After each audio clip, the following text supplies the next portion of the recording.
तो इससे पहले हमने क्या पढ़ा था, प्रतिरोधों को सीरीज या श्रेणी में जोड़ना। सही है। आज की क्लास में हम पढ़ेंगे प्रतिरोधों को समांतर में जोड़ना। सही, समांतर या पैरेलल में जोड़ना। तो कैसे देखते हैं समांतर में जोड़ना। क्लियर। तो सीरीज को मिटा देते हैं।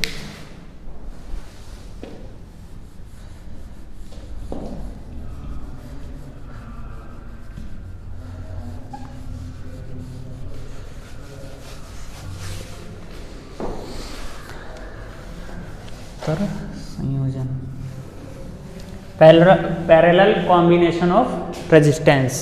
सही है। तो इसमें क्या होता है, हम एक डायग्राम बनाते हैं कि कुछ प्रतिरोध लेते हैं, उनको कुछ इस तरीके से, इस व्यवस्था से उसको जोड़ते हैं। ये हमने प्रतिरोध R1, प्रतिरोध R2, प्रतिरोध R3 कुछ इस तरीके से ड्रा कर दिए हैं, इनको इस तरीके से जोड़ दिया है और इसको क्या है, एक सोर्स से फाइनली जोड़ दिया। क्लियर। जब हमारी यहाँ से करंट गई, सही है, तो करंट यहाँ से क्या है, करंट बढ़ती है। हमें क्या पता है कि समांतर में क्या है, समांतर में, समांतर परिपथ में, समांतर परिपथ में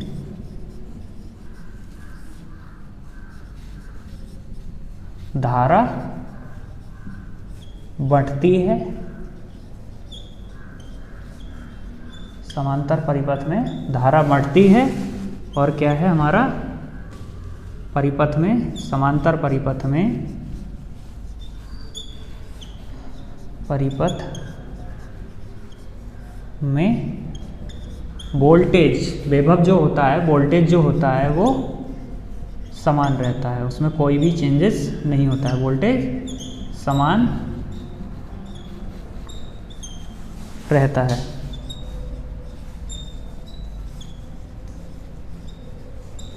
समांतर परिपथ में क्या होता है कि धारा बढ़ती है, क्योंकि क्या है, यहाँ से टोटल एक करंट आ रही है, उसके लिए आगे रास्ते कितने मिल गए, जैसे यहाँ 3 मिले हैं, कितने भी मिल सकते हैं, 2 मिल सकते हैं या 3 से अधिक कितने भी मिल सकते हैं, n नंबर तक मिल सकते हैं। तो यहाँ क्या है, धारा एक रास्ते से आई, यहाँ पर क्या है 3 रास्ते में बढ़ गई। तो क्या है, यहाँ पर धारा बढ़ गई और वोल्टेज क्या है, दोनों क्या है, दोनों टर्मिनल पर वोल्टेज हमारा क्या है, समान है। सही है। तो इसमें परिपथ में, समांतर परिपथ में क्या है, धारा बढ़ जाती है और हमारा जो वोल्टेज है वो समान रहता है। तो इससे देखेंगे जो हमारी धारा बटेगी, कुल करंट जो होगी उसी के बराबर होगी। जैसे यहाँ करंट हमारी आई है, यहाँ वोल्टेज स्रोत, यहाँ I1, I2 और I3 में बंट गई है ये। सही है। तो ये जो कुल करंट होगी वो हमारी I1 plus I2 plus I3 के बराबर होगी। क्लियर। फिर क्या करते हैं, ओम का नियम हमको पता ही है। ओम का नियम क्या है हमारा कि B बराबर IR या I बराबर B/R, ओम के नियम से, ओम्स लॉ। सही है। ओम के नियम से क्या है, B बराबर IR होता है या फिर हमारा होता है या I बराबर B/R। तो I बराबर B/R रख सकते हैं, तो यहाँ हो जाएगा B/R बराबर, यहाँ पर क्या है, वोल्टेज तो सेम है लेकिन हमारा क्या है, रेजिस्टेंस यहाँ पर R1 है plus B/R2 plus B/R3। Clear. यहाँ पर क्या है, वोल्टेज सेम है, इसलिए क्या है, सभी धाराओं पे, सभी रेजिस्टेंस पे क्या है, वोल्टेज सेम रहेगा। लेकिन हमारा करंट क्या है, करंट बंट रहा है। सही है। B क्या है, कॉमन ले लिया, तो यहाँ क्या बचा हमारा 1/R, फिर यहाँ B कॉमन ले लिया, क्या बचा हमारा, सॉरी B कॉमन लिया है, तो यहाँ क्या बचा 1/R1 plus 1/R2 plus 1/R3। ये बचा V से B कैंसिल, तो जो हमारा कुल प्रतिरोध होगा वो हमारा हो जाएगा 1/RT बराबर 1/R1 plus 1/R2 plus 1/R3। ये डिपेंड करता है कि हमारे सर्किट में कितने प्रतिरोध हैं, उस पे ही क्या है, सर्किट में अगर हमारे ज़्यादा हैं n प्रतिरोध हैं तो क्या है Rn तक ये उसके बराबर होगा। क्लियर? अब क्या है, इसमें देखते हैं कुछ कंडीशंस। इसमें क्या होता है कि इसमें कुल प्रतिरोध का मान, सही है, पॉइंट 2 हो गए थे, यहाँ पॉइंट हमारे 2 हो गए थे। तीसरा पॉइंट देखते हैं, जो कुल प्रतिरोध होगा RT यानी कुल प्रतिरोध, टोटल रेजिस्टेंस, कुल प्रतिरोध,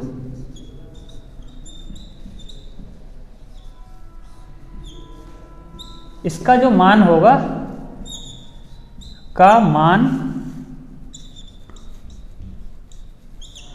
परिपथ के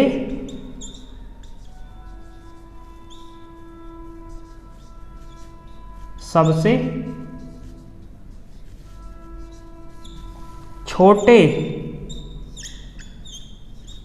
प्रतिरोध से भी कम होगा, सबसे छोटे प्रतिरोध से भी कम होगा।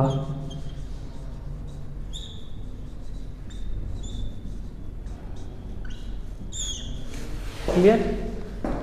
इसमें क्या है, इस परिपथ में जो कुल प्रतिरोध निकल कर आएगा, कुल प्रतिरोध का जो मान होगा वो परिपथ का कोई भी रेजिस्टेंस जिसका मान सबसे कम है उससे भी कम आएगा। यानी जो कुल प्रतिरोध होगा उसका मान हमेशा क्या है, परिपथ के सबसे छोटे प्रतिरोध से भी कम होगा। क्लियर? तो ये होता है हमारा समांतर सर्किट। अब क्या पढ़ते हैं, इसके लिए हम पढ़ते हैं अब इसके कुछ न्यूमेरिकल क्वेश्चन को सॉल्व करके देख लेते हैं, जिससे कि हमें पता चलता है कि कुल प्रतिरोध का मान वास्तव में ही सबसे छोटे प्रतिरोध से के मान से कम होता है, और कैसे हमारा कुल रेजिस्टेंस का मान इस तरीके से निकल कर आता है फार्मूले के अकॉर्डिंग। ओके, तो अब इसके न्यूमेरिकल देखते हैं।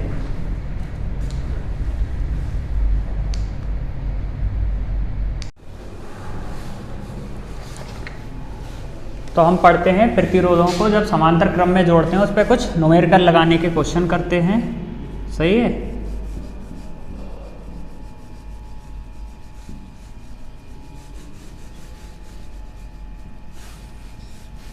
न्यूमेरिकल क्वेश्चन करते हैं। तो जैसे हमारा क्वेश्चन नंबर अभी 1 लेते हैं कि क्रमशः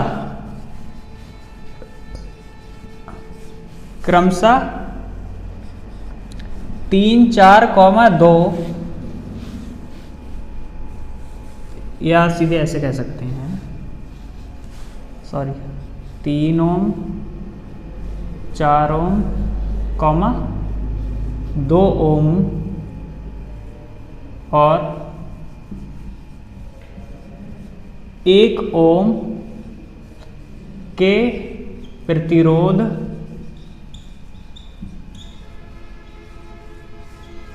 आपस में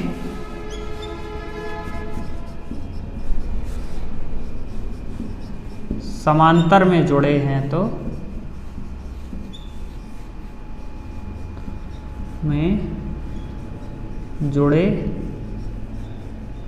तो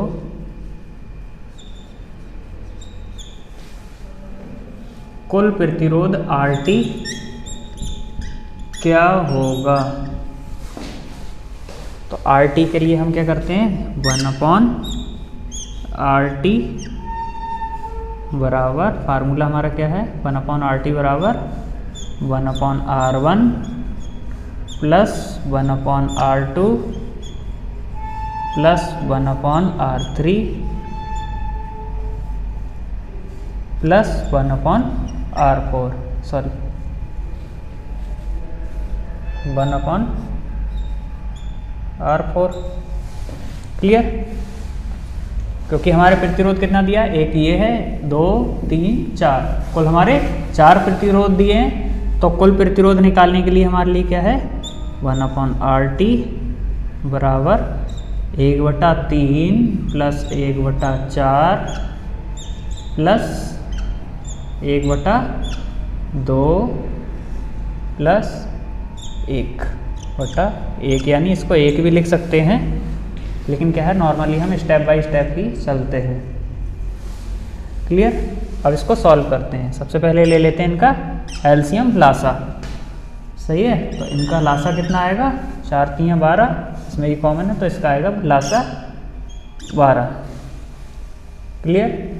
तो इसमें कितना हो जाएगा 4, क्योंकि 12 होने के लिए यहाँ पे भी 4 से गुणा होगी तो ऊपर भी 4 से गुणा होगी। सही है, सबसे अच्छा तरीका है इसको इस तरीके से वेरीफाई कर लो, नीचे भी 4 से गुणा कर दो, ऊपर भी 4 से गुणा कर दो, प्लस इसमें कितने 3 से गुणा होगी और ऊपर भी 3 से गुणा होगी, तभी ये 12 होगा। सही है, तो ये हो जाएगा 3, प्लस यहाँ कितने 6 दूनी 12, तो 6 से ऊपर गुणा होगी 6 से नीचे, तभी ये बराबर बैठेगा। तो 6 और प्लस यहाँ तो क्या है सीधा 12 से ही होगा। ये कितना हो गया हमारा, ये हो गया हमारा 4 3 7, 7 6 13 और 13 12 25, सॉरी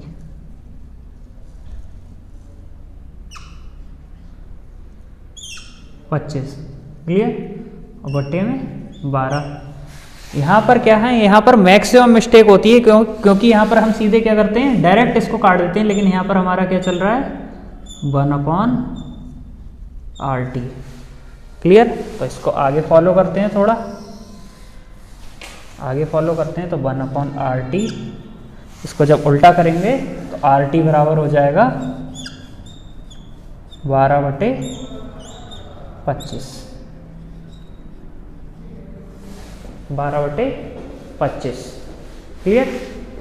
अब इसको सॉल्व करते हैं। ठीक है, जब इसको काटते हैं तो ये हमारा कट के आएगा RT बराबर 0.48 ओम।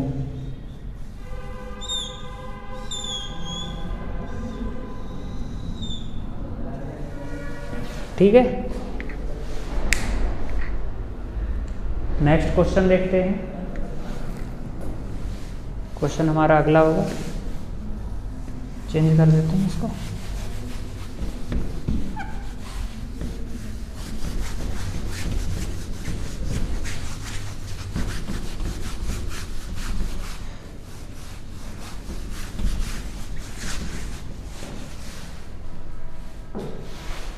हमारा अगला क्वेश्चन है,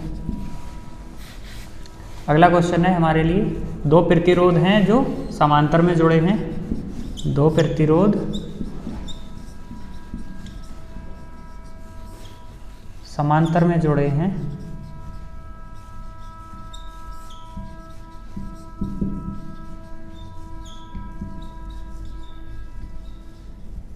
जहां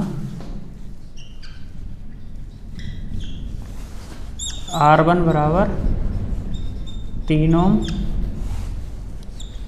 सॉरी, और R2 बराबर 7 ओम है, तो कुल प्रतिरोध ज्ञात करना है।